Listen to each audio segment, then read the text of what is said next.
ప్రభువునందు మిక్కిలి ప్రియులారా, ప్రభు అయిన యేసుక్రీస్తు పరిశుద్ధ నామములో మరొక రాత్రి మనమందరము కూడా ఈ విధంగా కలుసుకుని ప్రభువుని ఆరాధించుకునే భాగ్యాన్ని ప్రభువు మనకిచ్చారు. అలాగే విశ్వాసవాక్కు అనే ఆధ్యాత్మికమైన కార్యక్రమాన్ని వీక్షించుచున్నటువంటి శ్రోతలైన మీకు అందరికీ కూడా నా హృదయపూర్వకమైన ప్రేమ వందనాలు. బాగున్నారా? మీరు బాగుండాలని ఆశపడుతున్నాం. తప్పక మానక మా ప్రార్థనలు, మీ ప్రార్థన అవసరతలు జ్ఞాపకం చేసుకుంటూ ప్రతిదినం వేకువజామున మార్నింగ్ ప్రేయర్ ఫెలోషిప్లో మీ కొరకు ప్రార్థించుచున్నామని బాహాటంగా ప్రకటన చేస్తున్నాం. మీకు విజ్ఞప్తి, మీరు ఎప్పుడు పడితే అప్పుడు చేసేస్తాక నేను ఖాళీగా ఉండే మనిషిని కాదు. దయించి సందర్భాన్ని బట్టి సమయాన్ని బట్టి చేయాలని నా రెండు చేతులు జోడించి మీకు అందరికీ కూడా ప్రేమ, టీవీ చూస్తున్న మా శ్రోతలందరికీ కూడా ప్రేమపూర్వకమైన వందనాలు. మంచిది. గత కొద్ది దినాలుగా మనము ధ్యానిస్తున్నాం. కొరింథీ సంఘాన్ని గురించి పరిశుద్ధాత్ముడు ఆయన మాట్లాడుతూ వస్తున్నారు. చాలా విషయాలు ప్రభులు వారు మాట్లాడుతున్నారు. ఈరోజు మెసేజ్ యొక్క అంశం ఏమిటంటే దేవునితో సహవాసం కలిగిన సంఘం. అందరూ చెప్పండి, దేవునితో సహవాసము కలిగిన సంఘం. కొరింథీయులకు రాసిన మొదటి పత్రిక 1వ అధ్యాయం 9వ వాక్యాన్ని మనం చదువుకుందాం. మన ప్రభువు అయిన యేసుక్రీస్తు అను సహవాసమునకు మిమ్మును పిలిచిన వాడు నమ్మదగిన దేవుడు. ఆమేన్. దేవుని బిడ్డలారా, దేవుడు మనలను తన కుమారుడైన యేసుక్రీస్తు యొక్క సహవాసానికి పిలిచాడు. దేనికి పిలిచాడండి? సహవాసానికి ప్రభువు పిలిచాడు. ఇప్పుడు ప్రభువు సహవాసానికి పిలిచాడు కదా. అయితే నేనంటాను, కొరింథీలో ఉన్న సంఘం ఇప్పుడు దేవునితో శ్రేష్టమైన సహవాసము కలిగి ఉండడం అనేది చాలా ప్రాముఖ్యం. విశ్వాసులకు ఎవరితో సహవాసం చేయాలి? నువ్వు దేవుని సన్నిధికి వచ్చావంటే, దేవుని సన్నిధిలో ఉన్నావంటే నీ సహవాసము ఎవరితో ఉండాలంటే దేవునితో ఉండాలి. ఆమేన్, ఆమేన్. ఇప్పుడు మనము దేవుని సన్నిధానానికి వచ్చాం. ఎందుకు వచ్చాం? ఊళ్ళో జరిగిన పిచ్చాబాటి సంగతులు మాట్లాడుకోవడానికా? చెప్పండి అమ్మా. స్టోరీలు మాట్లాడుకోవడానికా? మరి మనం ఎందుకు వచ్చాం? వచ్చే సమయం ఎంత సమయం, ఆ సమయంలో మనం ఎంతవరకు దేవునితో మనం సహవాసం చేస్తున్నాం. అయితే నా ప్రియులను, నా ఉద్దేశం ఏమిటంటే, కొరింథీ సంఘము దేవునితో సహవాసం కలిగిన సంఘంగా ఉంది. నా ప్రియమైన దేవుని బిడ్డలారా, మనము దేవునితో సహవాసము కలిగిన వారంగా ఉండాలి. మన సంఘానికి వచ్చింది, దేవుని సన్నిధికి వచ్చింది ఎందుకంటే మనుషులతో సహవాసం చేయడానిక, దేవునితో సహవాసం చేయడానిక? ఈరోజు నేను అంటాను, దేవునితో మనము సహవాసం చేయాలి. Okay, right. దేవునితో సహవాసం కలిగి ఉండడం వల్ల మనం ఎలాగ దేవునితో సహవాసం చేయాలి, మనము దేవునితో సహవాసం చేస్తే మనకు కలిగే మేలులు లేదా లాభాలేంటి? దేవునితో సహవాసం చేయడం లాభమే కానీ లాభమా నష్టమా? రైట్. ప్రియులారా, మనము దేవునితో ఎలాగ సహవాసము చేయగలమంటే మొట్టమొదటిగా ప్రార్థనతో. చెప్పండి, ఎలాగా? చెప్పండి. ప్రార్థనతో. ఎవరితోటి? చాలా బ్రహ్మాండంగా చెప్పారు. పక్కలు షేకండి, చెప్పండి. ప్రార్థనతో దేవునితో సహవాసం చెయ్యాలి. ఎంతవరకు ఓకే? చేయట్టుకోండి. ఇప్పుడు చెప్తారు, ఎంత సమయం నువ్వు ప్రార్థనతో సహవాసం చేసావు? అమ్మ మిమ్మల్ని అందరినీ ఆధ్యాత్మికంగా బలపరచటానికి ఇప్పుడు దేవునితో సహవాసము ప్రార్థన ద్వారానే సహవాసం చేయగలం దేవునితో. చెప్పండి, సహవాసం అంటే అర్థం ఏంటి? దేవునితో మాట్లాడడం. దేవునితో మనం మాట్లాడాలంటే ఎలా మాట్లాడతాము? ఈరోజు టైటిల్, మెసేజ్ యొక్క టైటిల్ ఏంటంటే సంఘము దేవునితో సహవాసం కలిగి ఉండాలి. ఎట్లాగా మనం సహవాసం చేయగలం అబ్బాయి అంటే, నువ్వు ప్రార్థన ద్వారా దేవునితో సహవాసము చేయగలవు. అంటే మనము ప్రార్థన ద్వారా ప్రభువుతో మాట్లాడగలం. మనం ఎలా మాట్లాడగలమండి? ప్రార్థన ద్వారా మాత్రమే కదా మనము దేవునితో మాట్లాడేది, దేవునితో సహవాసం చేయగలిగేది. అలా చేసిన ఒక వ్యక్తిని జ్ఞాపకం చేస్తాను. ఆయన ఎవరో తెలుసా? అబ్రహాము. ఆదికాండము 18వ అధ్యాయము నుంచి 20వ వచనము నుంచి 33వ వచనం వరకున్న భాగాన్ని గనక మీరు గమనించినట్లయితే, మరి అబ్రహాము ప్రియులారా దేవుని సన్నిధిలోకి వెళ్ళి, అంటే నేను ఇంకా పై స్టోరీ చెప్పడానికి వీల్లేదు, ఎందుకంటే సమయం చాలా సంకుచితంగా ఉంది కనుక. ఇప్పుడు అబ్రహాము సింధూరోక్షణ దగ్గర కూర్చున్నారు. 3 మనుషులు వచ్చారు. ఆయన నన్ను దాటిపోద్దన్నాడు, విందు చేయించమన్నాడు. చక్కగా భార్య భర్తలిద్దరూ కలిసి చక్కని విందును చేశారు. కడుపార తిని ఆశీర్వదించి, ఇదిగో మీ భార్య గర్భం వీధుడి కాలం వచ్చేటప్పటికి తెరవబోతుంది, కొడుకునిస్తాను అని చెప్పారు. సారమ్మ నవ్వింది.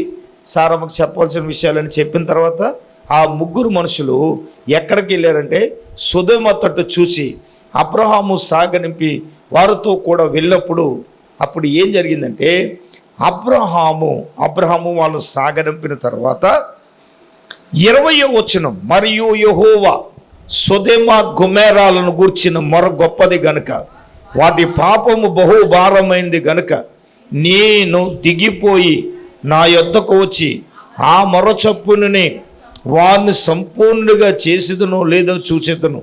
నేను చెయ్యని ఎడల నేను తెలుసుకుందునని ఆ మనుషులు అక్కడి నుండి తిరిగి సొదొమ వైపు వెళ్ళినప్పుడు అబ్రహాము ఇంకను యెహోవా సన్నిధిని నిలిచి ఉంచి.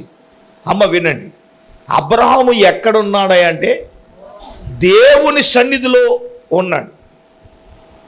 ఎవరి గురించి ఉన్నారు, ఎందుకు గురించి ఉన్నారు, ఈ స్టోరీ మనకు తెలుసు. దేవుడు వచ్చాడు, వాళ్ళ 3 వచ్చారు, దీవించి వెళ్ళిపోయారు. మీదిడి కాలం వచ్చేటప్పుడు నీ భార్య గర్భము ధరిస్తుంది, కొడుకునిస్తానంటే మనమైతే కృతజ్ఞత కొడుకు ఎట్టేసి పెద్ద ఆనందం చేసేద్దాం. దేవుని స్తోత్రం. ఆయన అటువంటి సెలబ్రేషన్లు ఆనందాలు ఏం చేయలే. ఆ మనుషులు అక్కడి నుంచి ఎక్కడికి వెళ్ళారంటే సొదొమ గొమొర్రా వైపుకి వెళ్ళారు. ఈయన బాధ అంతా ఎందుకంటే ఆ సొదొమ గొమొర్రా పట్టణంలో ఎవరున్నారండి? లోతు ఉన్నాడు. ఎవరున్నారు చెప్పండి? లోతు ఉన్నాడు. మహాదేవుడును మన రక్షకుడునైన యెహెజ్కేలు గ్రంథం 33వ అధ్యాయం 1 నుండి 9 వచనాలు. దేవుడు యెహెజ్కేలుతో మాట్లాడుతూ, నేను నిన్ను కావలివానిగా నియమించాను. అయితే దేశం మీదకి ఖడ్గం రావడం చూసి నీవు మనం యెహెజ్కేలు గ్రంథం 33వ అధ్యాయం 1 నుండి 9. దేవుడు యెహెజ్కేలును కావలివానిగా నియమించాను అని నీవు నా మాట విని నా పక్షముగా ప్రజలను హెచ్చరిక చెయ్యాలి. ఎవరైతే వారు నాశనమవుతారు. అయితే నువ్వు చెప్పమన్న మాటలు వారికి చెప్పి నీవు హెచ్చరించకపోతే గనక వారి ప్రాణము నిమిత్తము నేను నీ యొద్ద విచారణ చేస్తాను అని ఆయన సెలవిచ్చారు. మనం యేసుక్రీస్తు వారి రాకడ అత్యంత సమీపమైపోయినటువంటి రోజుల్లో మనం నివసిస్తూ ఉన్నాం. ఎంత సమీపమైపోయింది అంటే ఆయన ఈరోజు రాత్రే లేక రేపో ఎల్లుండో రావచ్చు అన్నంత దేవుని రాకడ అత్యంత సమీపమైపోయినటువంటి రోజులలో మనమున్నాం. దేవుడు నేను త్వరగా వస్తున్నాను అనడానికి ఒకే వారంలో 3 సూచనలను ఆయన అనుగ్రహించారు. నేను ఒకరోజు తెల్లవారుజాము ప్రార్థన చేసుకుని మౌనంగా ఉన్నటువంటి సమయంలో ఆకాశము నుండి ఒక మండుచున్నటువంటి గోళము భూమి మీదకి దిగి రావడం చూశాను. ఏంటి ఇలాగ జరుగుతుంది అని నేను చూస్తూ ఉండగానే దేవుని ఆత్మ సెలవిస్తూ ఉంది, దేవుని రాజ్యం భూమి మీదకి దిగి వస్తుంది అని. అదే విషయాన్ని నేను ఇంకా ఎవరితో చెప్పలేదు, పనుల్లో పడ్డాను. అదే సమయం అందు నేను వివాహం చేసుకున్నటువంటి నా భార్య 2 రోజుల తర్వాత నేను ఒక కల చూశాను. దేవుడు దిగి వచ్చి ఎవని క్రియలకు తగిన ప్రతిఫలం వానికి ఇవ్వడం నేను చూశాను అని వారు చెప్పారు. అదే వారంలో మరొక సెల్ ఫోన్ రిపేర్ చేసేటటువంటి బెన్నీ అనే యవనస్తుడు ఒక వీధిలో సువార్త కూడికను ఏర్పాటు చేసి ఎందు నిమిత్తము ఆ కూడికను ఏర్పాటు చేశాడో సాక్ష్యం చెప్తూ, నేను దర్శనంలో తప్పించుకునే అవకాశం లేక సడన్గా మోకరించేసరికి అది త్రూటిలో మమ్మల్ని తప్పి ప్రక్కన పడిపోయింది. కనుక దేవుని ఉగ్రత కుమ్మరించబడే దినం సమీపించింది. కనుక మేము ఎలా అయితే తప్పించబడ్డామో అలాగే మరి కొంచెం మందిని తప్పించాలి అనేటటువంటి ఉద్దేశంతో ఈ సువార్త కూడిలో దేవుడు 3 సార్లు నేను త్వరగా వచ్చేస్తున్నాను అని ఆయన సూచనలను ఇచ్చినట్లుగా మనం చూడవచ్చు. అయితే యేసుక్రీస్తు వారు రాకడ సమీపమైపోయింది అంటే మనం ఎలా జీవించాలి అంటే యెహెజ్కేలు గ్రంథం 33వ అధ్యాయం 7వ వచనం ప్రకారం మనము కావలి వారిగా మనము జీవించాలి. మనం 7వ వచనంలో, నరపుత్రుడా, నేను నిన్ను ఇశ్రాయేలు ఏలియులకు కావలివానిగా నియమించి ఉన్నాను అన్నాడు. నేడు నేను నిన్ను ఆపేసును, లేక వారికి కలిగి ఉన్నది యావత్తు కూడా ఎవరు దొంగిలించకుండా నష్టపరచకుండా వారి ఇంటికి వాచ్మెన్లను నియమించుకుంటారు. ప్రజలందరికీ కూడా కావలివానిగా యెహెజ్కేలును నియమించినట్లుగా దేవుడు సెలవిస్తూ ఉన్నాడు. ఈ రోజున మనం ఎఫెసీ పత్రిక 4వ అధ్యాయం 13వ వచనాన్ని మనం చూస్తే, పరిశుద్ధులు సంపూర్ణులగున శరీరము క్షేమాభివృద్ధి చెందునట్లు దేవుడు కొందరిని అపోస్తలులుగాను, ప్రవక్తలుగాను, సువార్తికులుగాను, బోధకులుగాను, కాపరులుగాను నియమించాడు అని సెలవిస్తున్నారు.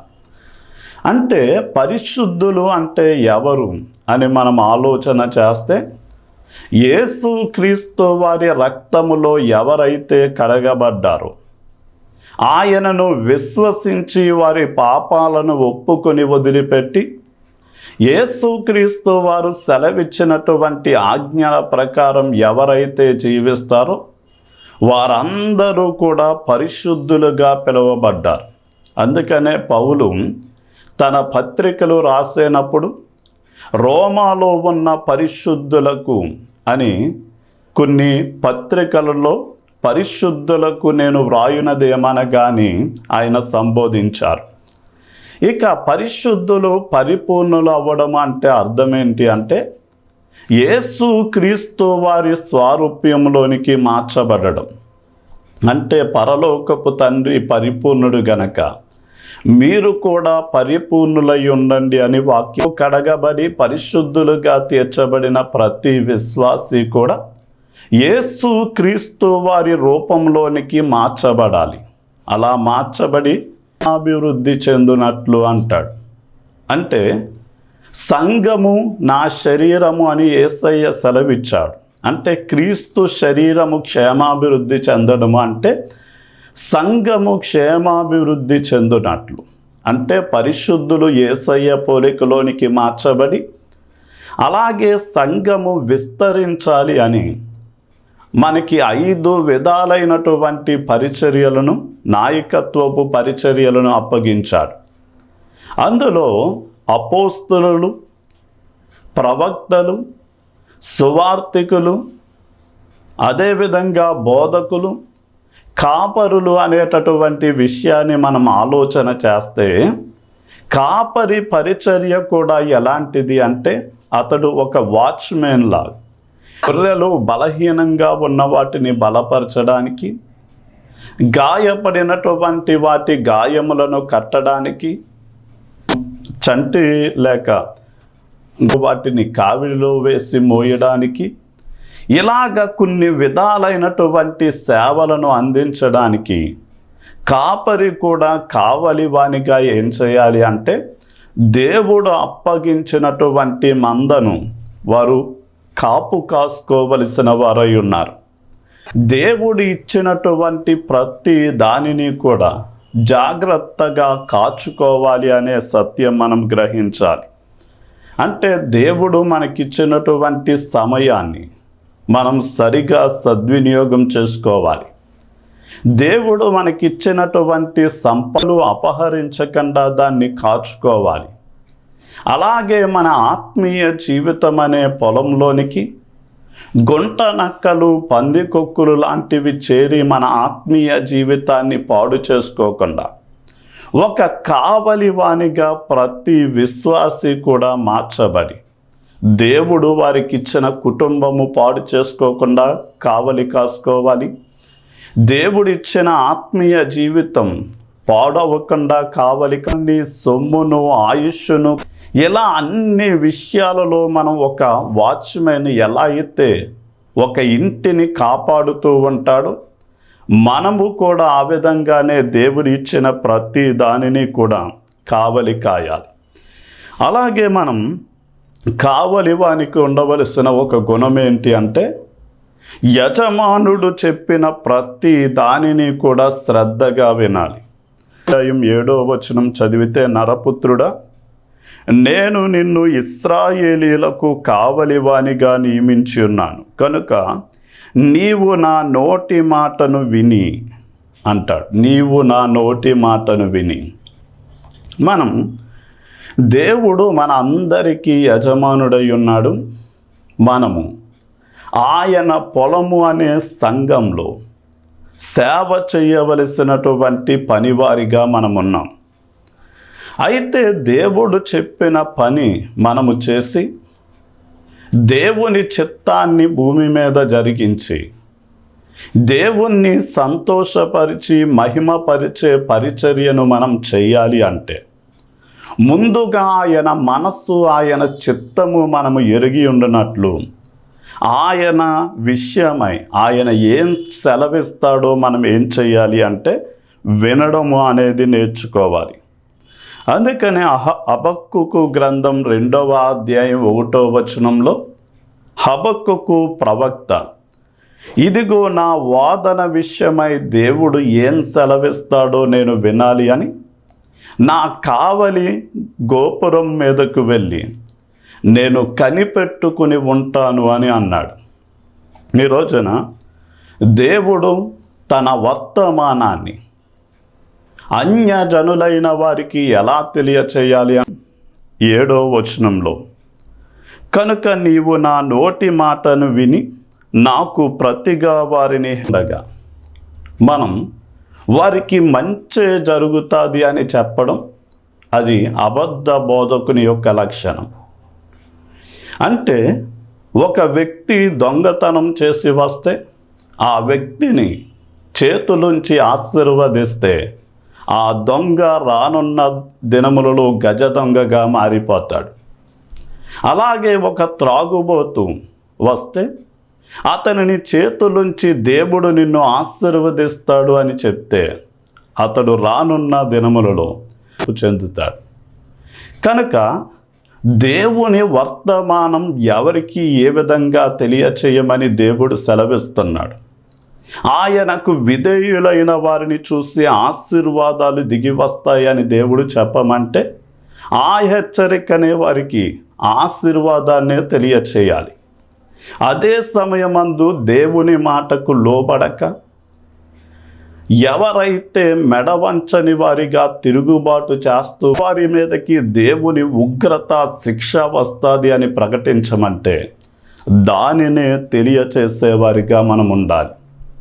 ఉదాహరణకి కావలివానిగా దేవుడు యెహెజ్కేలును ఉంచినప్పుడు కావలివాని పని ఏంటి అంటే, ఇశ్రాయేలు దేశము కొండల మధ్య ఉన్నటువంటి దేశం. ఈ యొక్క కొండల మీద ఈ కావలి కాసేవారికి ఏం చేసేవారంటే ఒక గోపురాన్ని కట్టి ఆ ఎత్తైన గోపురం మీద కావలివాన్ని ఉంచేవారు. వాడు దేశం మీదకి ఏ శత్రువులు రాకుండా వారు చాలా జాగ్రత్తగా కావలి కాసేవారు.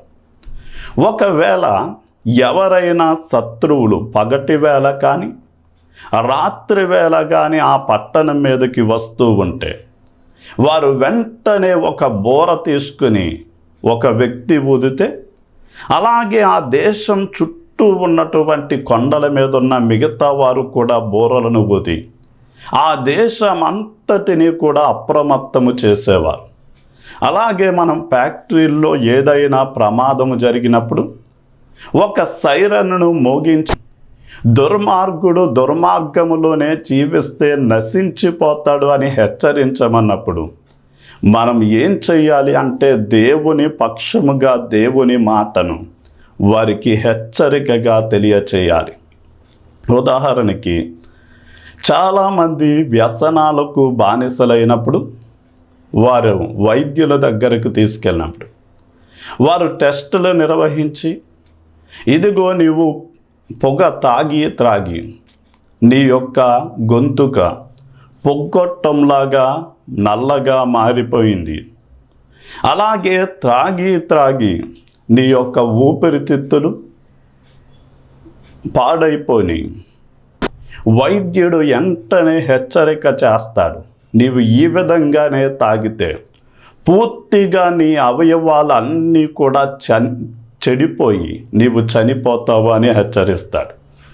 అలాగే మనం కూడా దేవుడు ఏ హెచ్చరిక మాటలైతే ప్రజలకు అందించమంటున్నాడు, ఎలాంటి సిగ్గు కానీ మొహమాట చెప్పాలి. యెహెజ్కేలు అంటాడు, యెహెజ్కేలు గ్రంథం 2వ అధ్యాయం 7-8 వచనాల్లో, ప్రభువా నేను చెప్పినా కానీ వారు నా మాట వినరు అంటాడు. వారు విన్నా వినకపోయినా నేను నిన్ను కావలివానిగా నియమించాను కనుక నీవు వెళ్ళి చెప్పాలి అన్నాడు. కనుక మనము కూడా దేవుని పక్షముగా దేవుని వర్తమానాన్ని తెలియచేసినప్పుడు ఎవరైతే అజాగ్రత్తగా ఉంటారో వారు చస్తారు లేక శిక్షకు పాత్రులు అవుతారు. మనం ఇది యెహెజ్కేలు గ్రంథం 33వ అధ్యాయం 4-5 వచనాల్లో మనం చూస్తాం. అంటే సామెతల గ్రంథంలో కూడా అంటాడు, తన ప్రవర్తన విషయమై ఎవరైతే అజాగ్రత్తగా ఉంటారో వారు చస్తారు అని వాక్యం సెలవిస్తుంది.